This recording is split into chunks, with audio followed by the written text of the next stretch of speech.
जय हिंद। मैं Sapna Agarwal from I big wonder.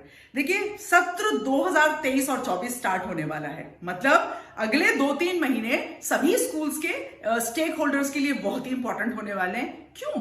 क्योंकि आप आइडेंटिफाई करेंगे उन राइट रिसोर्सेज को जो पूरे साल आपके स्कूल के स्टूडेंट्स, टीचर्स और पेरेंट्स यूज करने वाले हैं। और डेफिनेटली आप पूरा जोर लगाएंगे कि आप बेस्ट से बेस्ट चीज अपने स्टेक होल्डर्स को, अपने बच्चों को दे पाए। अब देखिए क्या होता है, कुछ एक दशक पहले चलते हैं, जब सीसी हुआ करता था तो किताबों के ऊपर ठप्पा लगा होता था कि एज पर सीसी, फिर ऐसे ही एज पर विद एआई ठप्पा लगा होता था। तो कोई ऐसा ना हो कि आपके पास जो इतने सारे अलग अलग रिसोर्सेज, अलग अलग लोग आपके पास आ रहे होंगे from publication houses, from variety of companies and all, जहां पर कैसे आप आइडेंटिफाई करें कि एज पर एनईपी जो लिखा हुआ है वो है कि नहीं है। क्योंकि एनईपी आने के बाद 2 सवाल आपसे सभी लोग पूछेंगे। Is your school NEP ready?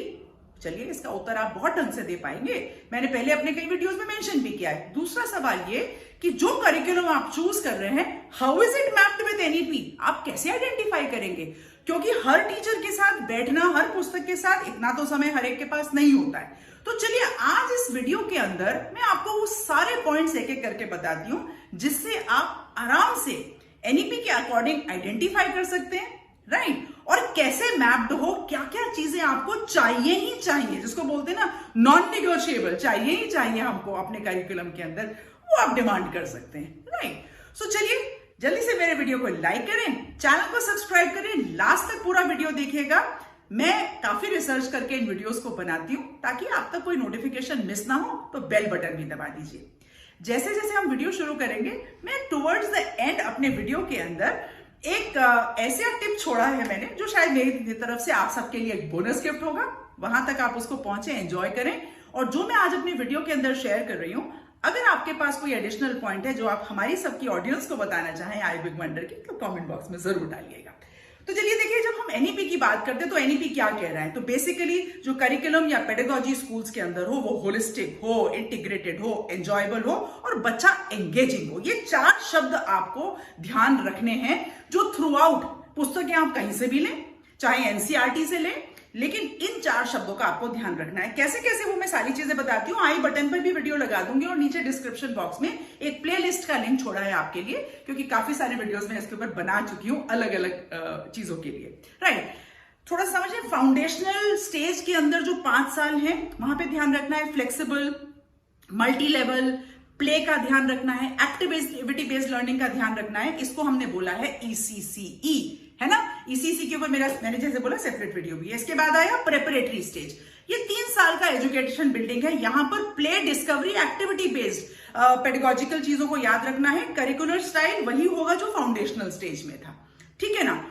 पूरा का पूरा जोर एनसीईआरटी का लाइट टेक्स्ट बुक्स के ऊपर है। तो ये भी ध्यान रखना है कि जब आप इंटरैक्टिव क्लासरूम बिल्डिंग कर रहे हैं तो वजन उतना ही हल्का होना चाहिए। साथ ही साथ बच्चे को reading, writing, speaking and physical education, माने स्पोर्ट्स इंटीग्रेशन होना जरूरी है। थोड़ा आगे स्पोर्ट्स इंटीग्रेशन की कैसे दोबारा से बात करते हैं इसके ऊपर।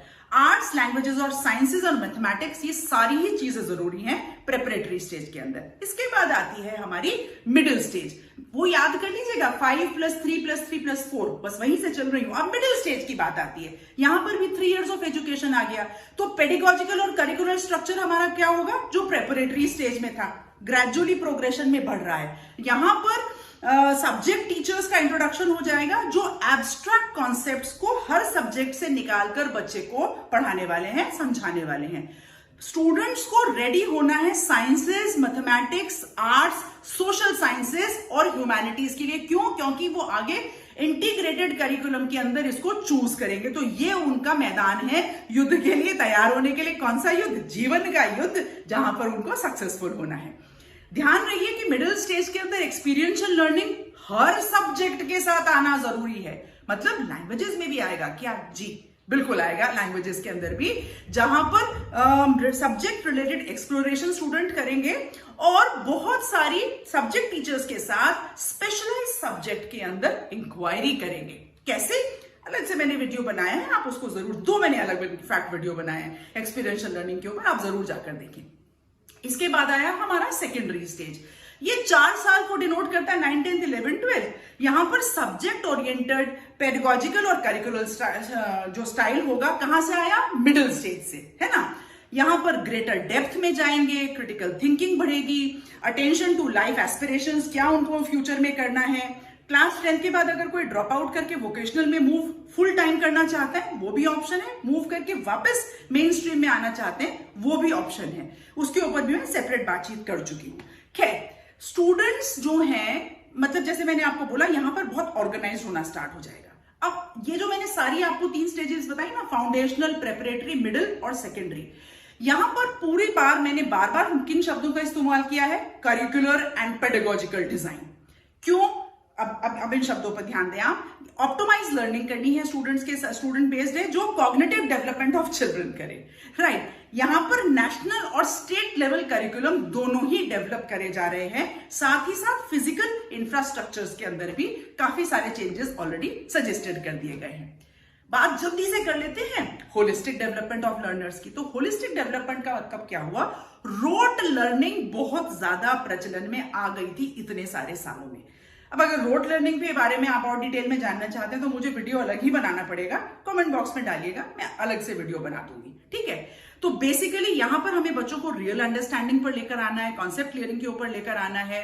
यहां पर खाली कॉग्निटिव डेवलपमेंट के साथ काम नहीं चलेगा, क्या क्या लेकर आना है उसके साथ, कैरेक्टर बिल्डिंग और complete well rounded 21st century individuals को हमको तैयार करना है। वापस रिपीट करती हूं ये बात, हम ये बात 2022 में खड़े होकर कह रहे हैं जब 21वीं शताब्दी का 22वां साल चल रहा है।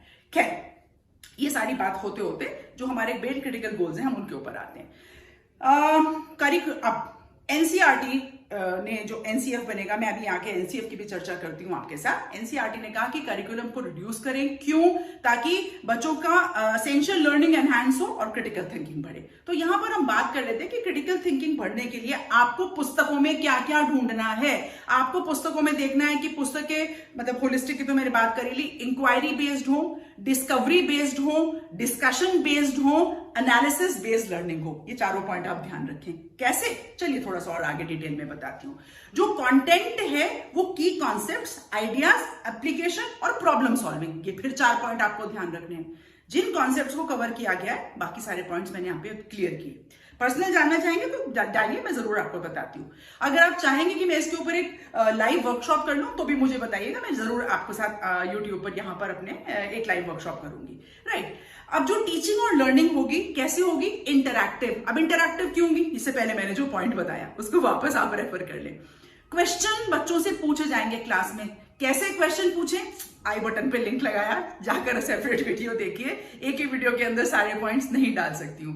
और क्लासरूम सेशंस होंगे, ये पॉइंट्स आप ध्यान रखें, fun, creative, collaborative and exploratory activities के साथ, ताकि बच्चों की डीपर लर्निंग एक्सपीरियंशियल लर्निंग के साथ हो। तो मेरे ख्याल से अब ये पूरा जो है पैटर्न आपको क्लियर हो गया। एक्सपीरियंशियल लर्निंग को अगर आप जल्दी से चाहते हैं, हालांकि मैंने पहले बोला, मैं आपको बहुत जल्दी से इसको क्लियर कर देती हूं। एक्सपीरियंशियल लर्निंग का हमारा यहां पर मतलब है एनईपी के अंदर कि बच्चे को हैंड्स ऑन लर्निंग आए, आर्ट्स इंटीग्रेटेड हो, स्पोर्ट्स इंटीग्रेटेड हो, स्टोरी टेलिंग बेस्ड पेडागोजी हो, जो स्टैंडर्ड पेडागोजी हर सब्जेक्ट में फॉलो करी जाएगी। तो यहां पर यूनिवर्सल है, ध्यान रखिएगा। और जो गैप है लर्निंग आउटकम का, धीरे धीरे क्लोज करते जाना। ऐसा क्यों होता है कि जब टीचर 5 कॉन्सेप्ट पढ़ाती हैं, बच्चों को 2 ही क्लियर होते हैं, 3 का पता नहीं चलता। पास तो हो जाते हैं वो कक्षा के अंदर, पर कहीं ना कहीं डिफिकल्टी आती है। यहां पर बात आ गई कॉम्पिटेंसी बेस्ड लर्निंग की, वेयर टाइम जो है, पेस और टाइम बच्चा डिसाइड करता है कि उसको कितना टाइम में और कैसे, किस स्पीड से उसको पढ़ाई करनी है, राइट। सेपरेटली मैंने इसके ऊपर भी ये सारी चीजें आपके लिए पहले करी हुई है। असेसमेंट तो होगा ही होगा। हम जब पाठ्यक्रम बनाते हैं तो उसको विदाउट असेसमेंट तो इनकम्प्लीट होता है। तो ध्यान रखिए, assessment as learning, assessment of learning, assessment for learning, ये सारी चीजें होंगी बच्चों। चलिए अब मैं आपसे बात करती हूँ सीधे करिकुलर इंटीग्रेशन की, और बच्चों की स्किल्स कैसे, आप कैपेसिटी कैसे इंक्रीज करेंगे। तो बहुत सारी फ्लेक्सिबिलिटी की बात हो रही है।